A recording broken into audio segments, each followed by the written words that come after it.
நேர்கள் அனைவருக்கும் சிங்கப்பெண்ணே சீரியலின் சுவாரஸ்யமான கதை பகுதி. சன் டிவியில் ஒளிபரப்பாகிக் கொண்டிருக்கும் தொடர் சிங்கப்பெண்ணே. இந்த தொடர் ஆரம்பித்த கொஞ்ச நாளிலேயே ரசிகர்களை கவர்ந்தது. இந்த தொடரில் கருணாகரன் கதாபாத்திரத்தில் நடித்து கொண்டிருப்பவர் ஸ்ரீகாந்த். இவரை எங்கேயோ பார்த்த முகம்போல் தெரிகிறதே என என்னை போல பலருக்கும் நிச்சயம் தோன்றிருக்கும். இவர் மின்சார கண்ணா படத்தில் நடிகர் விஜயின் சகோதரராக நடித்திருந்தார். பாலச்சந்தர் சாரால் சந்திரகாந்த் என செல்லமாக அழைக்கப்படும் இவரை மாலை பொழுதில் சந்தித்து பேசினோம். 78 ஃபிலிம் எடிட்டராகத்தான் என் காரியத்தை தொடங்கினேன். வெள்ளச்சாமின்னு ஒரு பெரிய எடிட்டர் இருந்தார்.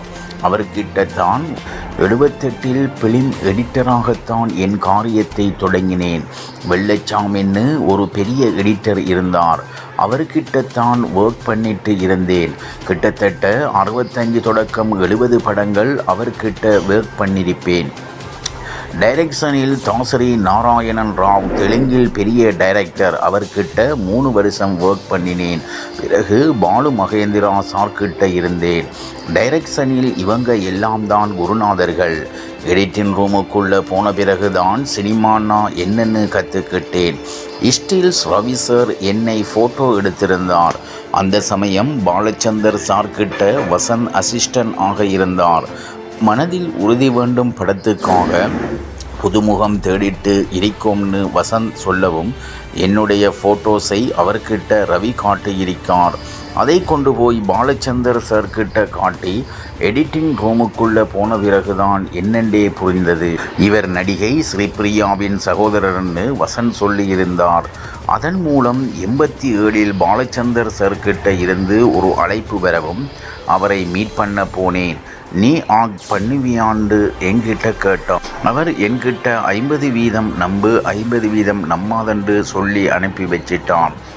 நான் வீட்டுக்கு போன 1 மணி நேரத்திலேயே அக்காவுக்கு ஃபோன் பண்ணி உன் பிரதரை கன்ஃபார்ம் பண்ணிட்டேன், நாளைக்கு ஆஃபீஸுக்கு வர சொல்லுன்னு சொல்லிட்டார். மறுநாள் நான் போனதும் நீ கண்டிப்பாக நல்லா பண்ணுவன்னு எனக்கு நம்பிக்கை இருக்குன்னு சொன்னார். உனக்கும் காசினிக்கும் தான் ஷூட், அதற்கு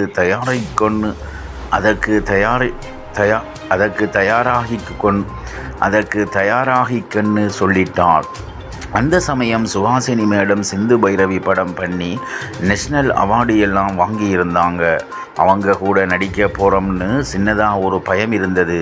எல்லோரும் ஓகே பண்ணிடு, இல்லைன்னா நல்லா இருக்காதுன்னு சொன்னாங்க. வசந்த் சீன் பேப்பர் கொடுத்தார். நானும் சீனுக்கு தயாராகிட்டேன்.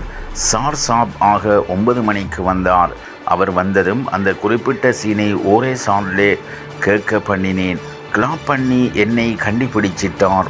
உண்மையாகவே இதுக்கு முன்னாடி நீ நடித்தது இல்லையான்னு கேட்டார். யூனிட்டே கைதட்டி என்னை என்கரேஜ் பண்ணினாங்க.